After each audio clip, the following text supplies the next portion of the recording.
Pagi, perkenalkan nama saya Titin Ira Cantika Syanturi, semester 2, program studi S1 Farmasi.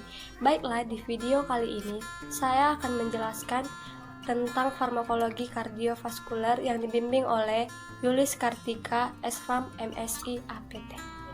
Di video kali ini saya akan menjelaskan tentang kardiovaskuler.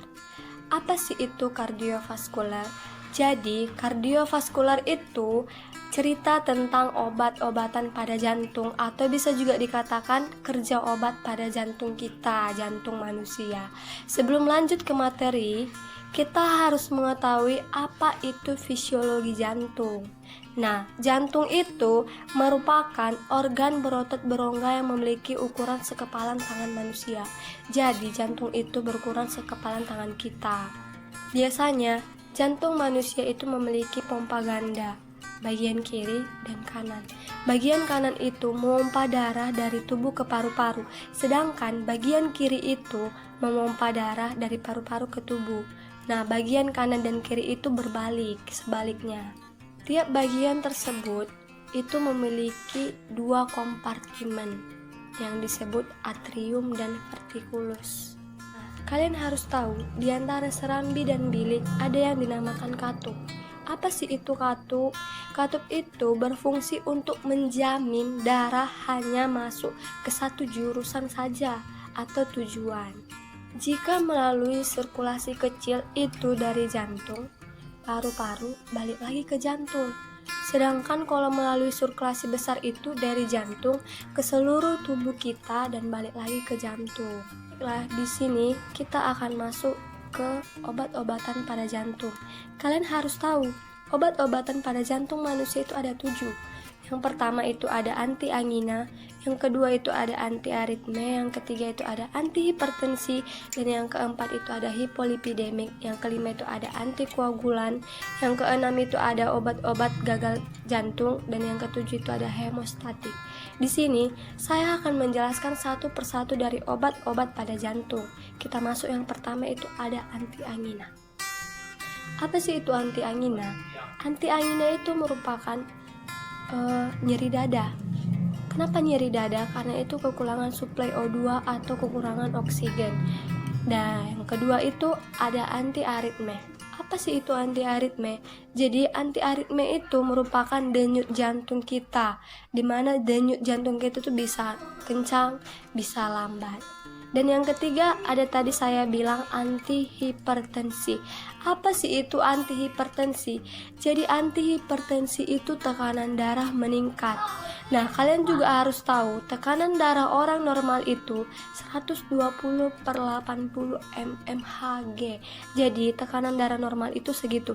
Jadi kalau misalnya tekanan seseorang itu di atas dari 120 atau bisa juga dikatakan 139/100 itu udah yang namanya hipertensi. Keempat itu tadi saya ada bilang hipolipidemik. Nah, hipolipidemik itu di sini dia adalah obat kolesterol. Kenapa hipolipidemik ini tergolong dengan obat-obat jantung?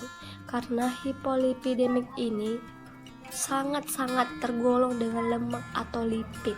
Nah, itu tadi saya ada katakan obat gagal jantung. Biasanya gagal jantung itu diantara katup dan aliran listriknya.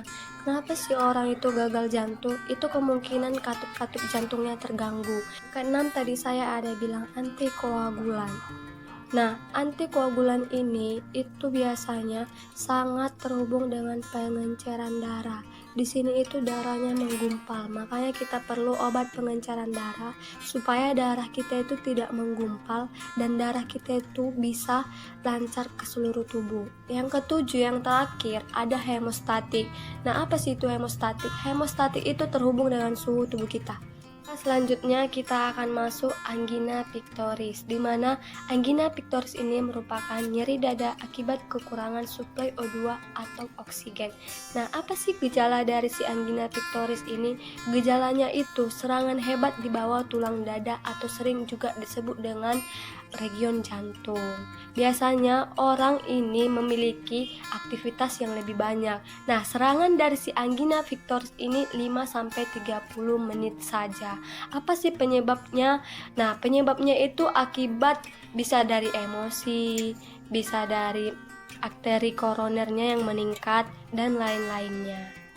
Disimpulkan, angina pectoris itu merupakan suatu keadaan kronis akibat iskemia, di mana iskemia tersebut adalah kekurangan suplai O2 atau oksigen. Nah, mengapa muncul angina? Itu suatu pertanyaan yang bagus. Angina muncul akibat suatu kejadian atau etikologi. Biasanya penyebabnya sindrom koroner akut, emosi, dan aktivitas yang melebihi sehingga hipertensi terjadi. Nah, angina pectoris ini ada 3, angina stabil, angina tidak stabil, dan angina varian atau transmetal. Saya akan menjelaskan 3 bagian angina ini. Yang pertama itu angina stabil. Stabil adalah angina yang biasa ditemukan atau umum ditemukan. Angina ini terjadi akibat penciutan arteri jantung. Biasa juga ini terjadi akibat kita sesudah emosi. Yang kedua, angina tidak stabil. Angina tidak stabil adalah serangan infrak jantung akut dan kematian yang mendadak, baik waktu fisik maupun waktu istirahat. Yang ketiga ada angina varian atau transmetal, di mana angina transmetal ini terjadi saat istirahat dan diikuti peningkatan segmen pada EKG. Apa yang harus kita lakukan untuk meniadakan angina? Itu yang pertama, berhenti merokok. Yang kedua, membatasi minum kopi dan alkohol, dan yang ketiga itu meniadakan yang namanya overweight atau diet lemak dan kolesterol. Yang keempat, mengurangi beban berat. Yang kelima, 0,5-1 jam berjalan sehari doang. Dan yang keenam itu jika ada hipertensi diobati. Kita masuk yang kedua, aritmia. Apa itu aritmia? Aritmia itu sangat terhubung dengan ritme denyut jantung, di mana aritmia tersebut adalah gangguan ritme yang berupa kelainan frekuensi denyut jantung, di mana serambi atau bilik lebih cepat atau lebih lambat dari yang normal. Ini didiagnosa memakai ECG atau elektrokardiogram. Aritmia ini dibagi menjadi 5 kelas. Kelas yang pertama ada antagonis saluran CA2+. Kelas yang kedua ada antagonis reseptor beta. Kelas yang ketiga ada antagonis saluran K+. Kelas yang keempat ada antagonis saluran Na2+. Dan kelas kelima ada adenosin magnesium sulfat. Kita masuk yang ketiga, ada hipertensi. Apa itu hipertensi? Yang ketiga ada hipertensi, di mana hipertensi ini merupakan kelainan gejala gangguan pada regulasi tekanan darah atau TD. Hipertensi ini dapat dibagi menjadi 2 jenis. Yang pertama, hipertensi esensial, dan yang kedua, hipertensi sekunder. Apa itu hipertensi esensial?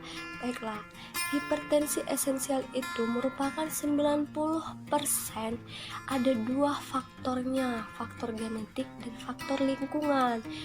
Bagaimana faktor genetiknya? Faktor genetiknya kepekaan terhadap natrium, stres, dan lain-lain. Sementara faktor lingkungan itu berperan dalam stres, emosi, dan obesitas, dan lain-lain berikutnya. Nah, kalau hipertensi sekunder itu 5-10% kasus hipertensi saja. Dan kalian juga harus tahu ada mekanisme kerja dari antihipertensi itu apa? Baiklah, itu ada 5. Yang pertama itu meningkatkan pengeluaran cairan dalam tubuh. Yang kedua itu memperlambat kerja jantung. Yang ketiga itu memperlancar pembuluh darah. Yang keempat itu menstimulasi stop atau agonus alfa 2 sentral. Dan yang kelima itu mengurangi pengaruh SSO atau sistem saraf otonom yang bekerja pada jantung dan pembuluh darah. Kemudian kita masuk yang keempat, ada anti kolesterol, di mana kolesterol ini berperan penting dalam kerja jantung. Nah, biasanya kolesterol atau lipid lemak yang tinggi akan terjadi penimbunan di pembuluh darah kita. So, yang kelima itu ada hipolipidemik. Nah, apa sih tujuan terapi dari hipolipidemik? Itu yang pertama, mencegah penyakit aterosklerotik, dan yang kedua itu mencegah infak ulang atau serangan ulang. Nah, apa sih guna dari obat hipolipidemik? Itu ada 6. Terhambat absorpsi lemak, inhibitor sintesis kolesterol, probutol, dan yang keempat itu ada asam niacin, yang kelima itu ada derivat asam fibrat, dan yang keenam antaranya neomycin. Kita masuk yang keenam, itu ada antikoagulan. Nah, apa sih itu antikoagulan? Antikoagulan itu merupakan pengenceran darah. Nah, tujuannya itu untuk mencegah penimbunan fibrin. Antikoagulan ini juga ada 2. Zat-zat kerja langsung itu disebut dengan heparin, dan zat-zat kerja tidak langsung itu disebut dengan kumparin. Dan trombolitik itu dia juga biasanya menghancurkan gumpalan-gumpalan obat yang berupa strepkinase dan urokinase. Cukup sekian video saya tentang pembelajaran farmakologi kardiovaskular yang dibimbing oleh Yulis Kartika, S.Pharm, MSI, APT. Jika ada salah kata, mohon maaf. Terima kasih. Sekian, bye-bye.